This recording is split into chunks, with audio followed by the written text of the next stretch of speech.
All right, it keeps kicking me off, but this is the book that I'm reading from, Psychopath Free. Oh my gosh, you guys. If it would stop kicking me off, that would be phenomenal. So this is scope number 4. This is a scope series. This is scope number 4. I'm going to read the last red flag from this book, Psychopath Free. Hey, On the Up Life, how are you? Thank you for coming back. Recovering from emotionally abusive relationships with narcissists, sociopaths, and other toxic people. I've been reading the 30 red flags, and I was on number 30, the very last one, and Scope kicked me off. So let me quick read this one, and we will call it a day. But I wanted to finish it because I know there were so many people that were listening and were really getting stuff from this. So even though Scope kicked me off, I'll just keep going. So this is the Scope series. Make sure you go watch parts 1, 2, and 3. I think this is the 4th one. Okay, so number 30 of the red flags of toxic people from the book Psychopath Free, Recovering from Emotionally Abusive Relationships with Narcissists, Sociopaths, and Other Toxic People. It's by Jackson McKenzie. I will show y'all the book. This is an amazing, amazing, amazing book. For those of you who didn't see the other parts of this, I was married for 5 years to a diagnosed sociopath. And this book it's freeing me. It's healing me from a lot of things. It's speaking so much truth into me about my life for 5 years while with this person. That was why I got on. I was reading the red flags because that was my life for so long. Throughout our entire relationship, every single one of these red flags, this was how I lived my life. Blessed Remnant, how are you? I am almost done. This is like the never-ending scope. I love it. Okay, so number 30, the last red flag. Your feelings, your natural love and compassion has transformed into overwhelming panic and anxiety. You apologize and cry more than you ever have in your life. You barely sleep, and you wake up every morning feeling anxious and unhinged. You have no idea what happened to your old, relaxed, fun, easygoing self. After a run-in with a psychopath, you will feel insane, exhausted, drained, shocked, and empty. You tear apart your entire life, spending money, ending friendships, and searching for some sort of reason behind it all. You will find that normal, loving people do not raise any of these flags. I'm telling you, this next sentence is my life. After an encounter with a psychopath, most survivors face the struggle of hypervigilance. This is my life right now. 3 years after my divorce, hypervigilance. Who can really be trusted? Your gauge will swing back and forth for a while, like a volatile pendulum. You will wonder if you've gone absolutely mad, wanting to believe the best in an old friend or a new date, but feeling sick to your stomach when you actually spend time with them because you're waiting for the manipulative behavior to start. This is what I've been going through basically my whole life. I've never been surrounded by emotionally and mentally healthy people. I was raised by an abusive father, a mentally ill mother. Every relationship I've had has been with someone who falls into this category of a psychopath, a narcissist, or a sociopath. I was married to a diagnosed sociopath. This has been my life. And like I shared in one of the earlier scopes, even after my divorce, I got into a relationship with someone I had known since 6th grade. And he was himself a psychopath. So I went, same category of people. I'm needing to learn what is okay, what is not okay, to listen to my feelings, that what I feel and what I believe has truth to it. I was told for so long to ignore my intuition. I was told for so long that I was the crazy person. I was told for so long that I was emotional, that I was all of these things, that maybe I was suffering from mental illness like my own mother does. Yes, speaking out about it is 100% helpful in the case. And like I was saying in the earlier scope, I really want to go to the church of the people who told me that I should have begged for my sociopathic husband to stay. I want to go to them and put this book in their face and say, read just the first few pages. Read what I've read today. Read number 1 through 30 of the red flags. That was my life. That was what I was living. That's what you were asking me to beg for. To beg for those things in my life. To beg for this man to continue to abuse me. To beg for this man to continue to manipulate me. To continue to manipulate the situations that was going on. And to place these things in my mindset. It keeps freezing. I'm so sorry. If you go back and watch the replay, it probably won't freeze. Usually on the replay, it's smooth and it goes well. So hopefully that'll be the way that it works. I'm not sure. Scope is really messing up today. I think it's just overloaded because it's the weekend, so everybody's on here scoping. But I really wanted to get on here. I really wanted to share these things. I really wanted to share these thoughts.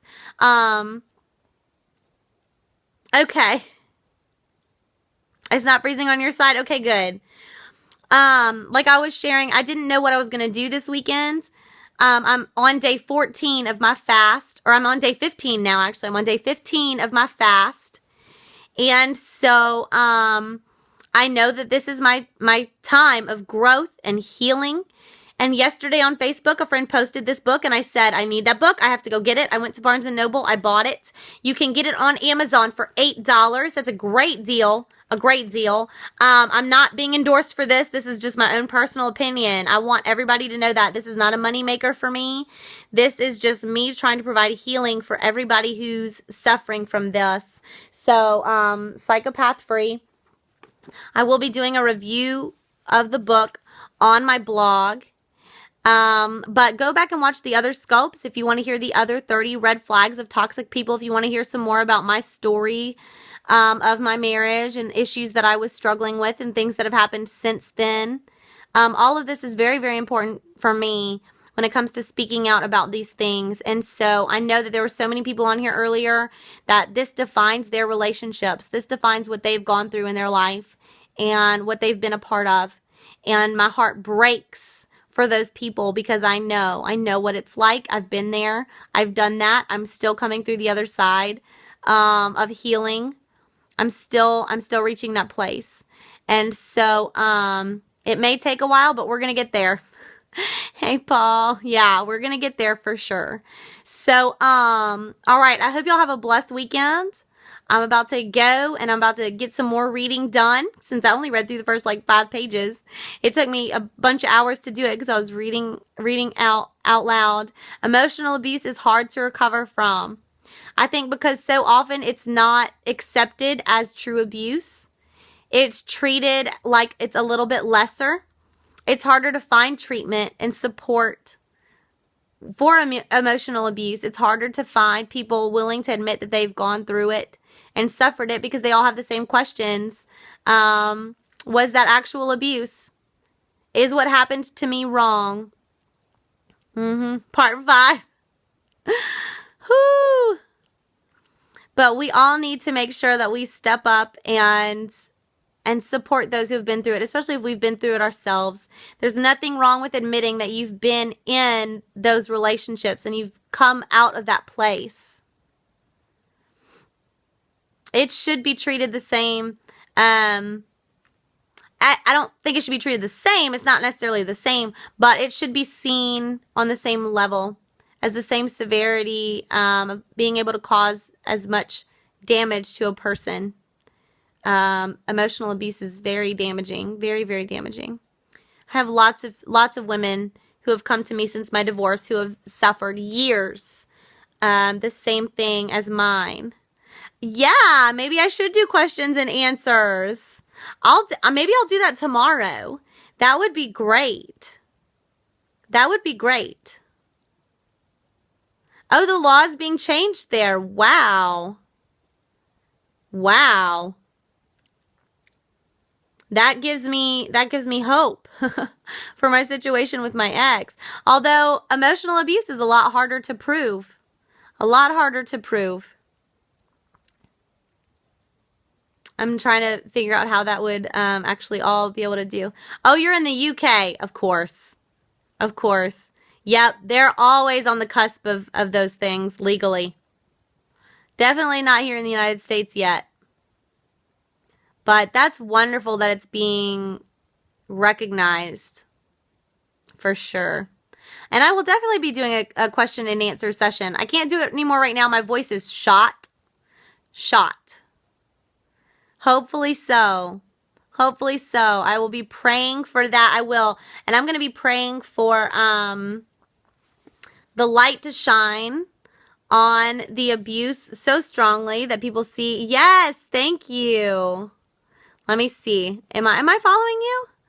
No. Okay, I'm following you now too. There we go. Hey guys, thanks for joining again. I'm about to go. Kind of ended the never-ending scope. I'm losing my voice. I can't say very much anymore. I'm at that place of just like, I'm done. Done. Thank you. Thank you, Paul. I'm so glad that you were here. I'm so glad that you stuck around. Probably so. There are scopes like 1, 2, 3, and 4. So you can go back and watch the replay. I will probably actually try to post to my blog all 4 of the scopes if I can figure out how to embed them on there. I don't know if there's a way. It is nice seeing someone in the same situation. And I love to hear stories of people that are coming through the other side. It's very encouraging to me. It's very healing to me to see that and to hear those stories and to know that my story is one of those stories and I'm getting there. I don't know if I will ever 100% be without scars from this, but I know that those scars are definitely a usable testimony. And they keep me in a place of remembrance of where I've come from and where I'm going and where to never go back to. So I do not regret my journey in that way at all. So it was great to talk to you guys. That's Nora. Oh, that's not a manipulation tactic? Okay, good. Finding someone to understand and help heal those scars. Yeah. So important. So important. It takes a lot to get to a place of having the ability to heal. There's a lot that has to happen before you can actually heal. And I feel like I'm finally getting to that place. And so I'm very expectant of what's to come. I'm very excited about the journey that's coming, knowing that there's amazing things on the horizon of my future. So I hope you have a blessed day. I will talk to you guys later. Bye.